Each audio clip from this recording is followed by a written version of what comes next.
नमस्कार दोस्तों, हमारे न्यूज़ चैनल में आप सभी का स्वागत है। आज मैं बता दे रहा हूं सबसे बड़ी खबर निकल कर आ रही है। आरती छोटू प्रेम कहानी में जो इल्ज़ाम लगा हुआ है आरती का घर वालों पर, हाई कोर्ट का सबसे बड़ा वकील शिवनंदन भारती ने क्या क्या बोल दिए हैं लाइव आकर आरती को बारे में मैं इस वीडियो में बताने वाला हूं। इस वीडियो में आप लास्ट तक बने रहिए, मैं विस्तार रूप से बताएंगे।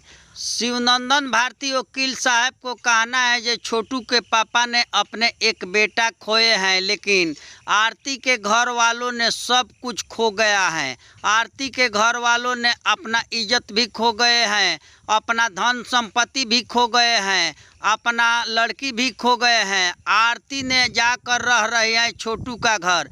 किस मुद्दे पर रह रहे हैं छोटू का घर?